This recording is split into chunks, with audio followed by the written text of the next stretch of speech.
I just had this huge conviction in me of like, you need to say something. That's my mom. You can't say that about my mom. And I just looked up at the girl who said that and I said, no, you are wrong. I expected to regret it and I didn't. I was very glad that I'd said something. Once I had given her my yes, it was very much a like, yes, I'm going to be a mother to you now. My name is Tinio, and I'm going to tell you a little bit about my experience with Our Lady and my reversion back to the Catholic faith.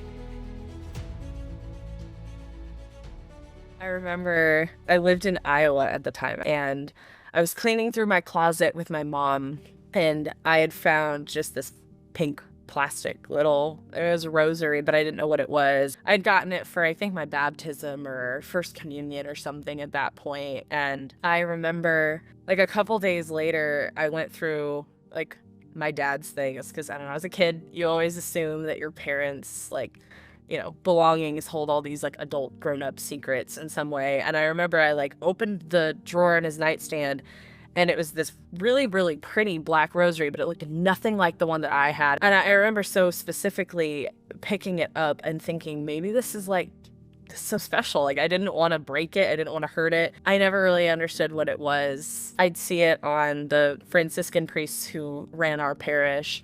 I remember hearing Father walking across the parking lot to the graveyard, and I remember hearing the clack of the rosary beads, like the huge wooden rosary on his belt. I feel very, very lucky to have a family that, if we didn't pray it together, but I feel very lucky to have a family where sacramentals were around the house and I could see them.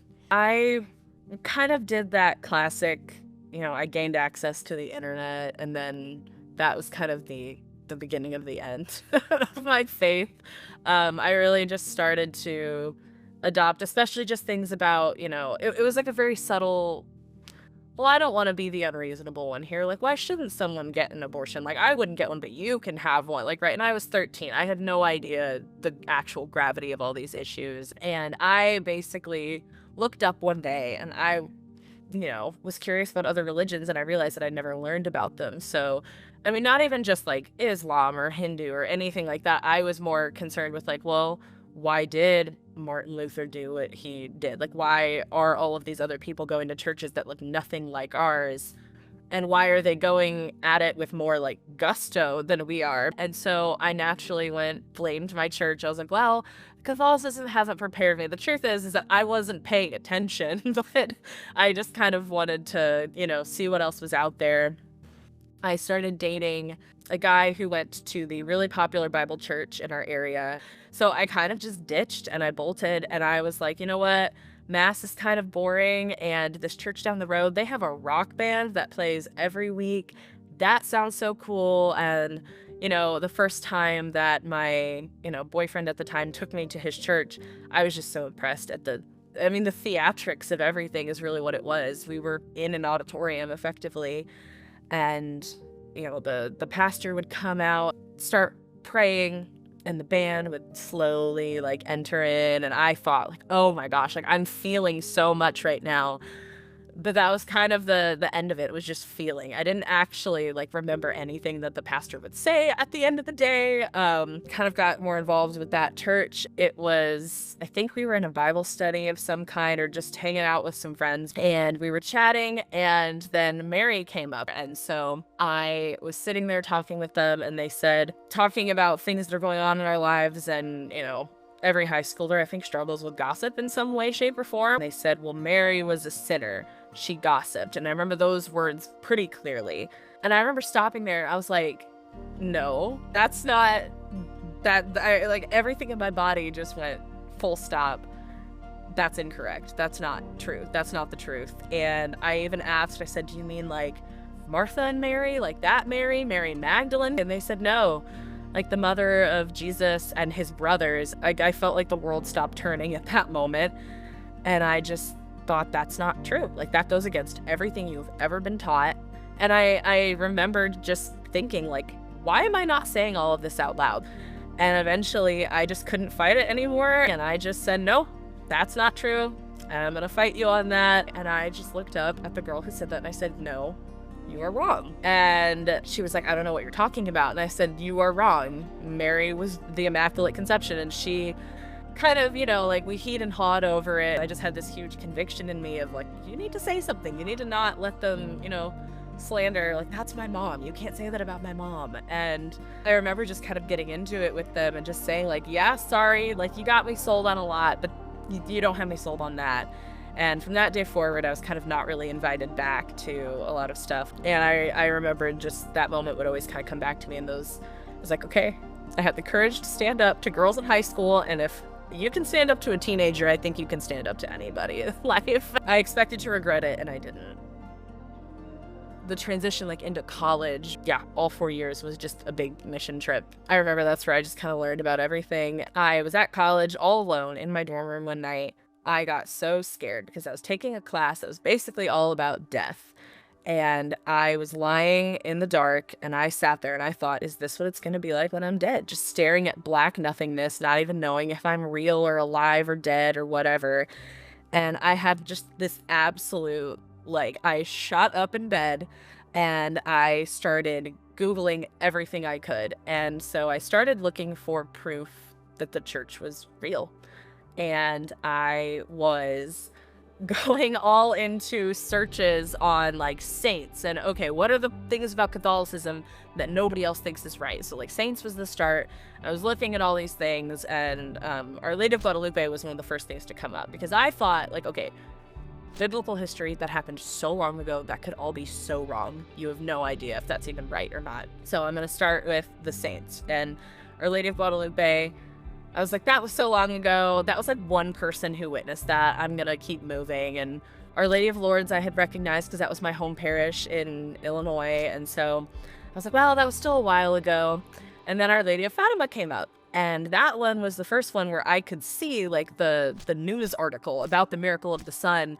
And when they said that, however many, tens of thousands of people were there to see it, and they all believed, that was kind of my stopping point where I thought, actually, I think this could be the real thing, because if I can see, print journalism within the past 100 years of history to see this kind of concrete proof that not only was, yes, God real, but like Our Lady of the Rosary appeared at Fatima and performed a miracle that all of these people saw. And I just went into a huge deep dive of like firsthand accounts and all of that. It was probably 3 a.m. and I get a call from my boyfriend who's on his way home from a party or whatever. And I just basically said like, hey, I'm going to be Catholic, and if that's a problem, you kind of got to get out of here. And then he ended up joining RCIA the next year. And so it was kind of once I fell, we all fell together, especially just reading everything I could about Our Lady was so transformative. It was so, yeah, it changed the whole game for me in my life. And basically what ended up happening was I went on this retreat, and I went to confession. They were just offering them during breakfast, and I went to this corner, and he says, okay, you can start. And I was like, I don't really know how to do this. And I'd gone to confession maybe twice. I think we had our first confession, and then we went right before we got confirmed, and that was it. And he kind of, joked like, okay, well, start with how long it's been since your last confession. And I was like, oh, Father, I don't know if I can count that high. It's been a long time. And I said, it's been since 8th grade, and I'm a freshman in college, so you can do the math for me. And he kind of chuckles, and he like kicks this box of tissues over to me. And I'm like, what is this for? And he says, oh, you're gonna need these. And I laughed at him. And he goes, okay, well, what do you have to confess? And then just tears started. No words came out. It was just tears. But I remember feeling very, like, conflicted after that confession. He says, well, I don't feel any different. And he said, it does not matter how you feel. You're different now. Like, so take that and run with it. And you need to stop caring so much about the feeling. And I think that was kind of, yeah, like with that Protestant church, I cared so much about the feeling. And that was my problem with Catholicism, is that feeling wasn't there. And then finally this priest just kind of kicked me in the butt and said, you need to stop worrying about what you feel and start worrying about what the truth is. There was a social at the parish that I had just gotten involved in, and I was sitting next to somebody who was married, pregnant, and I was like, oh, how'd you meet your husband? And she said, I actually met him at a social at this church. And I was you know, like, okay, that's hilarious. Like, you're that's never gonna happen. And I remembered I had prayed a novena to Our Lady of Fatima that night, before, like leading up to that night that I had met him. Not really necessarily to meet my future husband, but I remember somebody had told a story anecdotally of, yeah, I prayed this novena to Our Lady of Fatima, and then I met my husband on the last night at a house party. And I was like, okay, like Our Lady of Fatima was kind of what brought me back to the faith. She, really just got me through everything, really. And it was pretty intense. I prayed that novena and I met him, and then he just kept popping up everywhere. Every like party I would go to, he'd be there. We were in the same bowling league, this Catholic bowling league. We kind of started to talk more often. We had seen each other at like a Christmas party, and we had just kind of, I don't know, we had this, I won't say God-given connection. We had gone to a daily mass together that day for literally no reason at all. They had this brand spanking new, gorgeous, vibrant white statue of Our Lady of Fatima in the church just for that day. And she was gone by Sunday morning. At one point, he and I were sitting there praying, and we looked up, and it was just like a clear view of the church. Absolutely like nothing in front of us other than just the church. And we looked down, and we were praying a rosary. And then when we looked back up, these workers had brought in this massive statue of Our Lady of Fatima, and she was parked right in front of us. Like, you couldn't see past her, basically. And so I was, that was the moment that I said, okay, I see you. What are you trying to tell me? We joked that she was trying to tell us, like, hey, my feast day's on a Saturday next year if you guys want to get married on that day. And we did. We just kind of always kept Mary at the heart of our relationship. When we were just starting getting engaged, and I said, do you want to pray a 54-day rosary novena? And I think that was the only time in my life that I'd ever prayed the full 54 days. Absolutely no, I didn't have like a week break in between or something like that. And he was so great. I would be, getting ready to like, go to bed, and he would call me and he'd say, hey, stay awake because we have to pray this rosary and we're doing it over the phone. And, it was just awesome, just that dedication, and she really played a part in everything, truly. He proposed to me, and we went to the church to have a holy hour afterwards, and at the end, he had basically said, like, yeah, let's go to the back and light a candle at the statue of our Holy Family. And I looked up, and there she was, and I like grabbed his arm. I was like, oh my gosh, Moses, you'll never believe this. They don't normally have the Fatima statue there. And he goes, I know, I bought it for you, and I put it there. And so it was kind of perfect. And yeah, her crown, the detachable crown on her, was the cake topper for our wedding. So it's kind of fun to have her involved in everything. I think once I had given her that, it felt like a very small yes, but I mean, it was a very big yes in reality.